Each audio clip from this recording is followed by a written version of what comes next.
Está no ar o programa Abra Sua Bíblia. Evangelismo, informação, louvor e o melhor da pesquisa bíblica em lições úteis para toda a sua família. Num oferecimento da Escola da Bíblia em Boa Viagem. Informações pelo fone 3342-5269. Então, mais uma vez nós estamos aqui começando essa série de estudos que nós temos feito, como é de praxe, nesse mesmo horário aqui com vocês. É um prazer estar com vocês. Eu sou o Ricardo Sobral, professor do Seminário Teológico Ebenezer, e continuamos aqui junto com o professor Álvaro Pestana. Tudo bem, Álvaro? Tudo bom, professor Ricardo? Olá, queridos ouvintes. É bom estar aqui compartilhando da Escritura com vocês. Ok, hoje nós queremos começar falando de um assunto bastante importante e, assim, por estar no Antigo Testamento, também nós podemos evidenciá-los durante a nossa vida como discípulo de Cristo. E nós vamos ter 10 programas, então nós vamos ter 2 semanas aqui com vocês e a gente espera que vocês possam acompanhar junto conosco e ver o que nós vamos estar trabalhando. Então eu queria assim deixar que o professor Álvaro faça diga qual que é essa novidade para a gente. Ok, professor Ricardo. O que nós vamos fazer, queridos ouvintes, é estudar em 10 programas os chamados 10 mandamentos. Os 10 mandamentos estão normalmente na Escritura em 2 textos básicos. Eles estão reunidos em Êxodo capítulo 20, do versículo 1 em diante, e também em Deuteronômio capítulo 5, nos versículos 1 em diante. Agora, esses 2 grupos esses textos, né, agrupamento dos 10 mandamentos, são os mesmos 10 mandamentos, são a base do sistema de aliança de Deus com Israel, e também muitos desses 10 mandamentos acabaram se tornando base de muitos sistemas éticos em todo o mundo. Muito do direito, muito da ética se baseia em princípios como os fundados ali nos 10 mandamentos. Agora, sim, fico feliz em poder tratar dessas questões. E nós já sabemos que tem algumas vertentes com relação à questão dos 10 mandamentos, principalmente pelaquela situação do sábado, que termina descartando, né, tentando combater essa prática de guardar o sábado, termina negligenciando todo o propósito do texto, né? Isso às vezes faz com que não se dê a devida atenção para esses mandamentos. É verdade. Como aliança, como forma de lei, os 10 mandamentos são, para ser, vamos dizer, correto com relação à Escritura, eles são a aliança de Deus com Israel. São o primeiro documento que sela esta aliança feita no Monte Sinai. Por outro lado, os 10 mandamentos são também repetidos, não naquele bloco de 10, mas repetidos no Novo Testamento, com exceção da lei do sábado. Agora, mesmo a lei do sábado, se Deus permitir, nós vamos perceber, ela tem princípios, tem elementos que nos ajudam até hoje a entender a visão de Deus das coisas. Então, toda a Escritura é sempre útil, mesmo aqueles textos da Escritura que perderam a sua força de aliança, de lei, de prática para hoje. Mesmo assim, os princípios subjacentes, os princípios que fizeram aquelas leis serem fundamentadas, são às vezes princípios baseados na natureza divina, e por esta causa a natureza divina não muda, nós podemos aprender como Deus é e agir de acordo com isso no nosso viver. Então, daí a beleza do estudo desses 10 mandamentos. Agora, nesse sentido de prática, de observação e de saber fazer essa aplicação nos dias de hoje, a própria igreja também, assim, o Novo Testamento também trabalhou bem com esses chamados 10 mandamentos, as tábuas de mandamentos.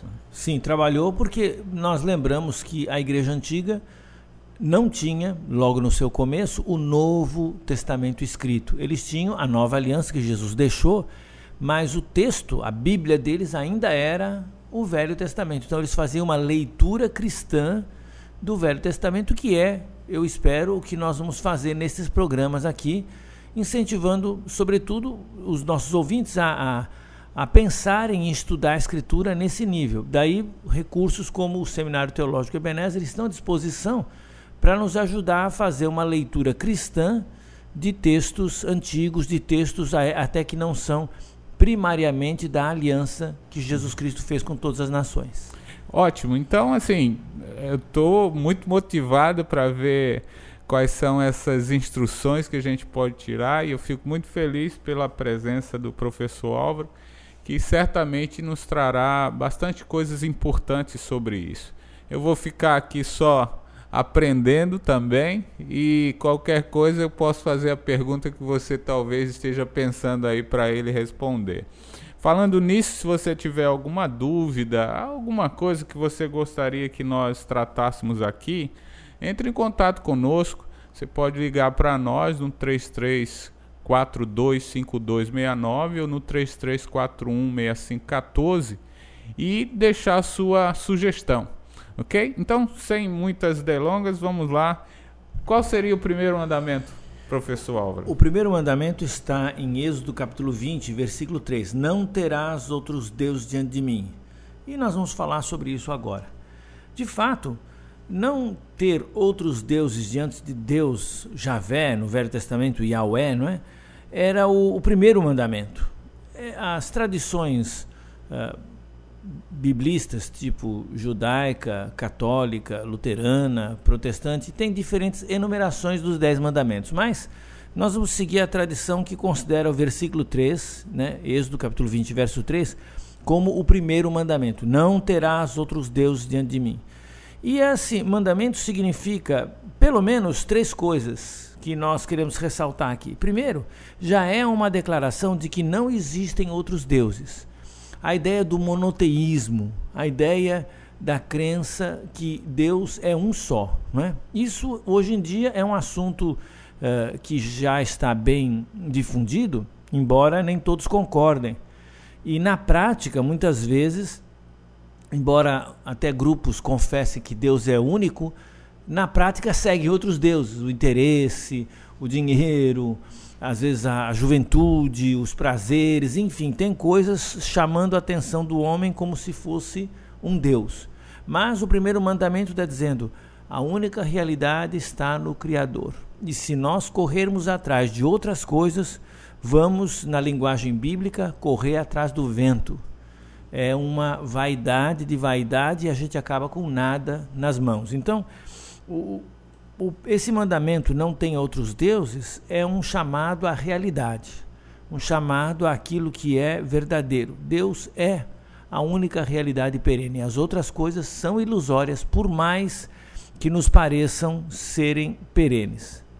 E uma segunda coisa que talvez esse mandamento também ensina, que eu queria chamar a atenção, é que não é para tomar conhecimento de outros deuses. Já falamos, né, que os deuses modernos são o dinheiro, ou o ventre, que é a autossatisfação, alguma coisa assim.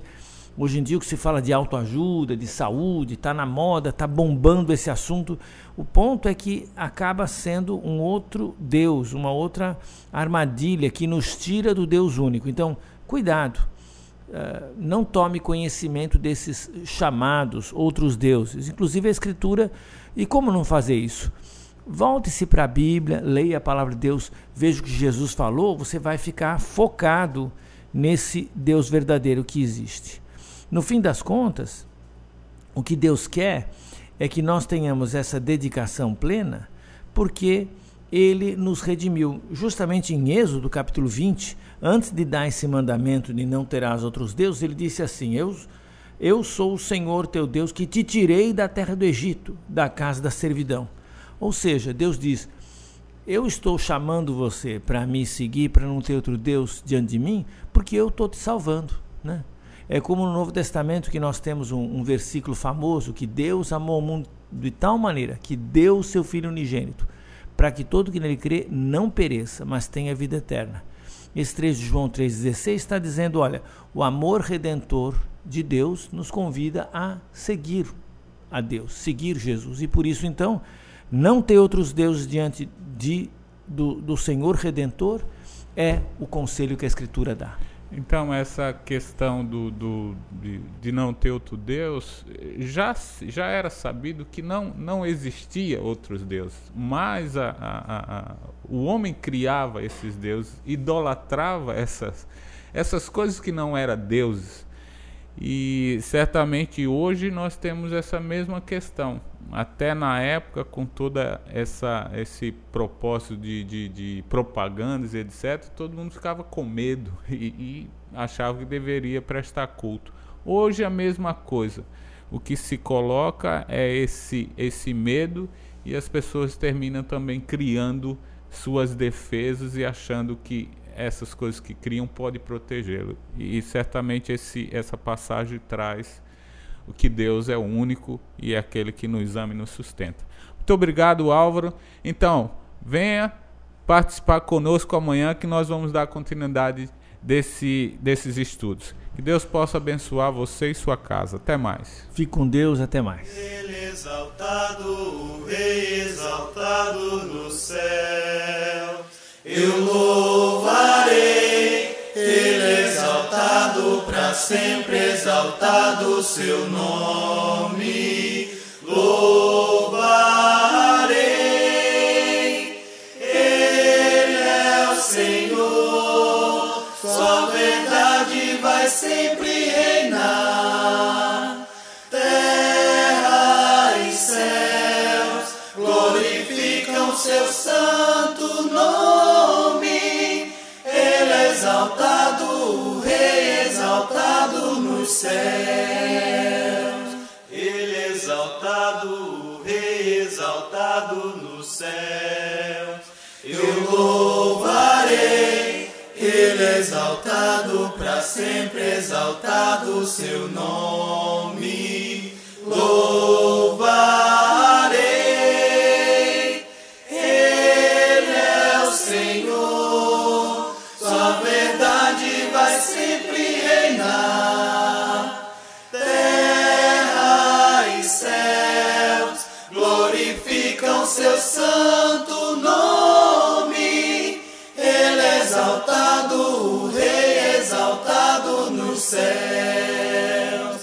Ele é exaltado, o Rei exaltado nos céus. A Escola da Bíblia apresentou o programa Abra Sua Bíblia, Evangelismo, Informação, Louvor e o melhor da pesquisa bíblica em lições úteis para toda a sua família. Num oferecimento da Escola da Bíblia em Boa Viagem. Informações pelo fone 3342-5269. Até o nosso próximo programa.